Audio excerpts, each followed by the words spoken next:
Perfect. Now, I don't know if you're going to have an exact answer for this, but this is just something that I just thought of. But like, how do I know if, so say I do a little stitch sample and like something just doesn't look right. How do I know if it's like, okay, it's the wrong stabilizer versus this was just my first attempt at embroidery and I might need more practice? Well, I mean, machine embroidery is so automatic, you know, and when you have a problem stitch out, it could be due to any number of factors. I always start by looking at my needle and making sure I've chosen the right needle for what I'm doing. And I think the reason I look there first and foremost is because that's at least 60% of the problem that I encounter with other people who have issues. It was the needle. It's also the easiest thing to change. So let's start with the easiest thing and move to more difficult things. If you're finding a lot of puckering, but the stitches are being formed properly, your needle and thread are fine. And it's usually either the way that it's hooped or the stabilizer choice. So you generally need more stabilizer. It could be a different stabilizer, but a lot of the times you might just need an extra layer. And, you know, puckering is something I hear a lot about. And usually it's because the person has hooped the fabric too tightly in the hoop. And so when you do that, it actually separates the fabric fibers along the hoop edge. And then when you go to release it, those fibers want to go back. And that's what creates your puckering. So you could have this beautiful looking embroidery in the hoop, and then all of a sudden, oh my gosh, what has happened? People want to blame the thread. They want to blame the digitizer. They want to blame the stabilizer. A lot of the times it's hooping it way too tight, trying to get it tight, tight, tight as a drum. And you really just don't need it to be that tight, quite honestly. Perfect. That makes sense. And I feel like that's something that I did some like hand embroidery way back in the day before I ever did any kind of machine embroidery. And I feel like I was always constantly, you just kind of get in the habit of like pulling your fabric super tight and like constantly always re-pulling it. So I could definitely see how that could be a common mistake. Speaking of hand embroidery, because you mentioned this too, and I think it's something that's super fun and exciting. What do you guys have going on with hand embroidery? Yeah, so love hand embroidery. And we happen to have 12 weight cotton thread. And that is what we are recommending for hand embroidery. And a lot of people think that that's crazy. They're like, that is thread that comes on a spool. Why should I use that for handwork? Well, one strand of that thread equals 2 strands of traditional embroidery floss, but it comes on a spool, right? So you can also use it in your machine if you have a big enough needle. And it has a snap spool on it, just like all the sulky spools. So you can wind your thread into the snap spool, and you don't have the problem with floss where the minute you try to separate strands, you've got a giant mess on your hands and tangles and knots that you have to cut out. And then you're wasting a bunch of thread, or floss rather. So it's great for just organization, really, but it also creates beautiful stitches. So we created a brand new YouTube video series. It's called Hand Embroidery for Kids. And it's actually for kids or the young at heart, let's say, or really people of any age who want to learn hand embroidery. We're starting out really, really simple, gathering a few supplies that you'll need. You know, hand embroidery is like the gateway drug, I like to say, for sewing and crafting, because it's really easy to start. You don't need a huge investment, you know, dollar-wise, and you can really just start stitching without even a pattern. So this series is kind of geared toward the person who wants to teach, you know, their younger kids how to embroider, but it's also for anybody who really wants to start sewing or start creating or start learning that craft. That's perfect. So, because you said you can really just start stitching without, you know, needing a pattern or anything. So in my head, I'm thinking of 2 different types of embroidery. One where there's, you know, I'm doing French knots and I'm making the thread make whatever it is I want to make. And there's where you like draw on your fabric a pattern or iron on transfer. a pattern. So is it both of those? Is it like just standard stitching, or are you going to show, and maybe eventually, I know you guys just started this, but like the more intricate embroidery stitches? We're actually doing a combo of both. So in the first episode, which you can watch now, we're talking about gathering supplies and why you need what and what's going to help you have the best experience. Because anytime you start something new, you have got to start off having a good experience, or you're never going to want to try it again, right? So it's important to sort of arm yourself with the right tools. Then we're going to go into basic stitching. And that's really just learning about 3 basic stitches that you could use to create almost any pattern. You don't need to learn, 40 different hand embroidery stitches in order to complete a pattern. You can really do anything with a back stitch or a running stitch. So when we're teaching the stitches, it's just going to be fabric in a hoop and the needle and thread going through the fabric. No pattern at all. You can draw straight lines if you want to kind of get the feel for how far apart to space the stitches, things like that. But that's really just free form. Yeah. Then we're going to go into transferring a pattern and showing different ways for doing that. And at Sulky, we like to use stick and stitch stabilizer. It's a sticky back stabilizer that you can actually run through your printer. So you can choose any design you find out there. Clip art, you can find, if you buy an embroidery design, you can print it onto the stick and stitch and then slap that on the fabric right side and sew directly through it. And it washes away completely when your embroidery is done. So it's great for beginners. It's also great for like cheater free motion embroidery. If you want to do free motion, but you're like, I don't have the design in my head. Yeah. Draw some free motion, swirls, squiggles, leaves, what have you, onto the stick and stitch. Place that on your fabric and follow it for your free motion. I call it cheater free motion, but we should take all the help we can get. I was gonna say, I don't feel like it's a cheater when you have to transfer a design. I mean, you do that for any kind of free motion quilting anyway. If you've never done the design before, or you're using a ruler, some people use, rulers or templates to do quilting. So I don't necessarily think it's cheating. It's helping or utilizing your resources. Sure. Yeah. Sure. Yeah, you can also cut strips of the stick and stitch and do, like straight line quilting and mark out where that goes and stitch on either side of it. So it has a number of great uses, but it's really, really great for transferring any kind of design.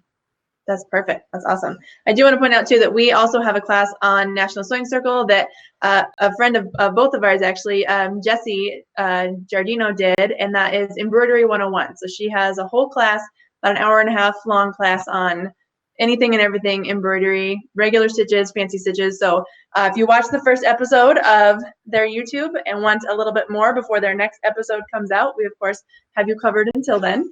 So check that out. So we have, I'm going to stray a little bit here from embroidery, but still keep your embroidery questions coming if you have them.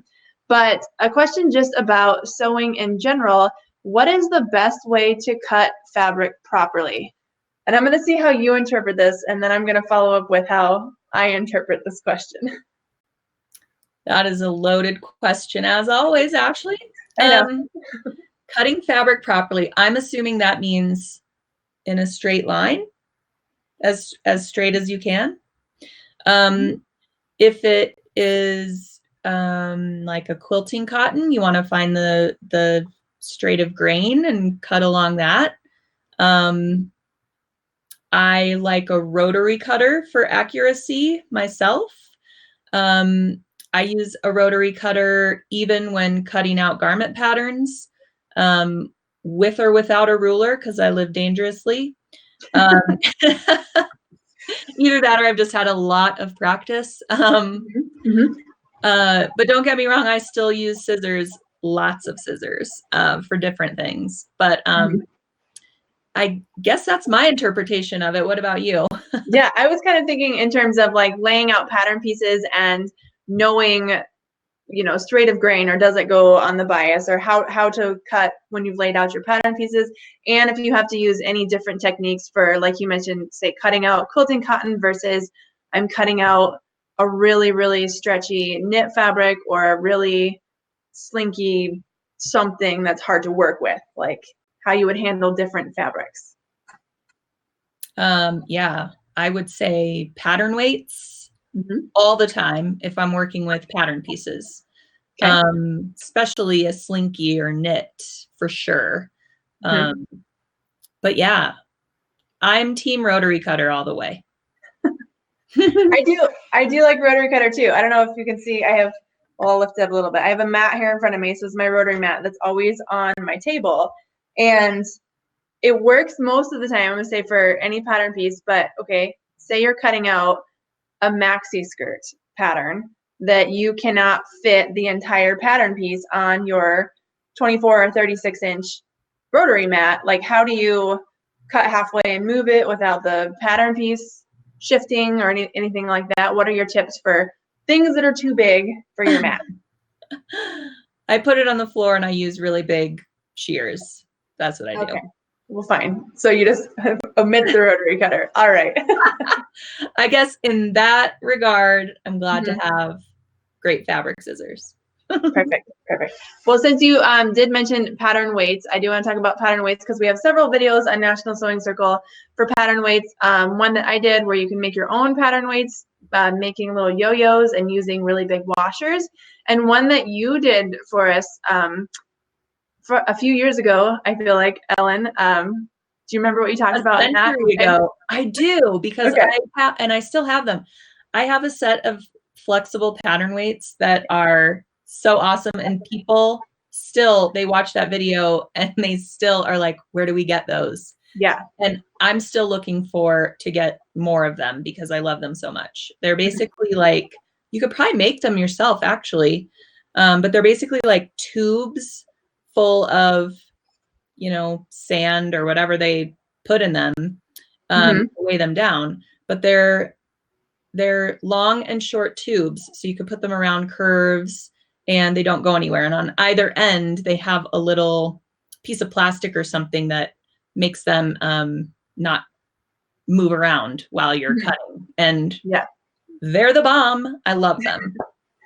I feel like if somebody is watching and wants a little side project, somebody needs to start just like a pattern weight company, because you have your flexible pattern weights that you love and can't find anymore. And Nikki, who we usually have on here too, has her pattern weights that have the little pins on them, so they actually pin into the fabric, and she can't find those anymore either. So it's like all of the really good types of pattern weights have disappeared. So we need somebody to bring all those back. I know. If you flip the camera to you, I'll get up and find mine. And then I can show everyone. Okay, well, while she disappears to find her pattern weights, I'm going to bring in the next question, which I guess could come in handy with pattern weights, because you're going to be cutting out potentially a fabric that's a little bit stretchy, because our next question is about making a cami-like tank top, and the best way to make one of those with a built-in bra. So can you talk a little bit about how you would make a cami tank top, and if you have ever done anything with sewing in a built-in bra?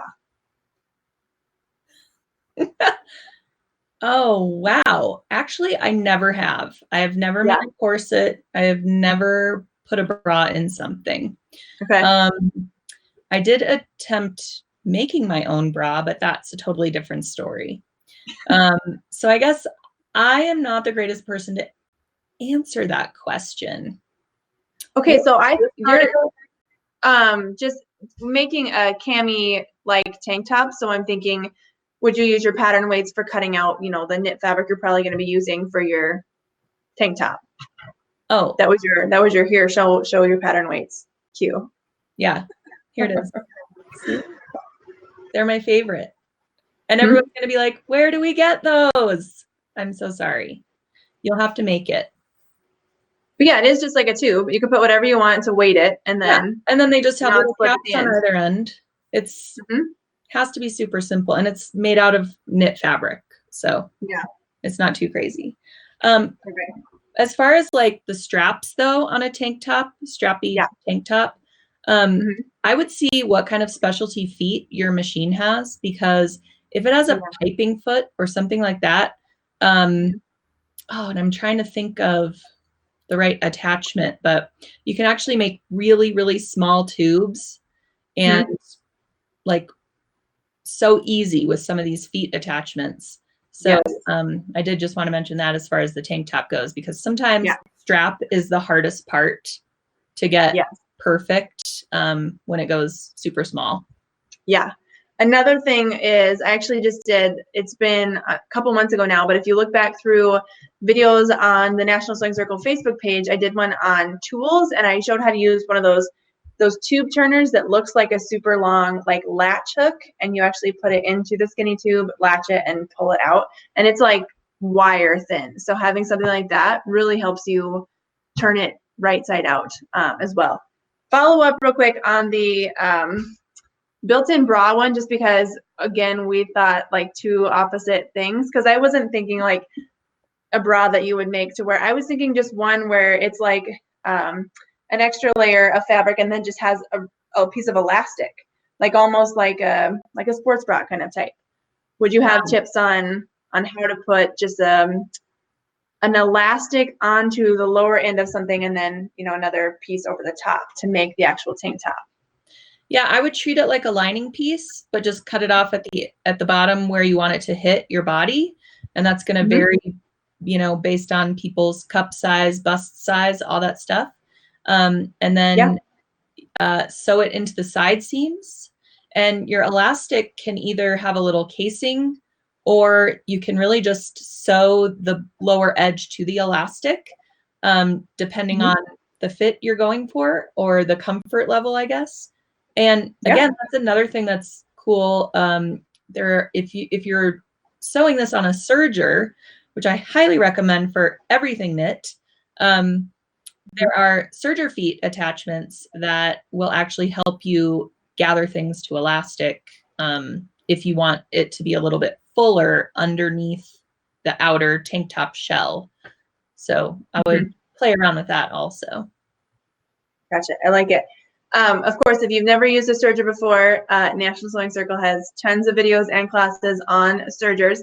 But if you're somebody who's watching who says, I don't have a serger, I already invested in a sewing machine, so I don't, for this one project, want to go buy a serger, what is the difference, or I guess pros and cons of picking a serger over picking an overlock stitch on your standard sewing machine?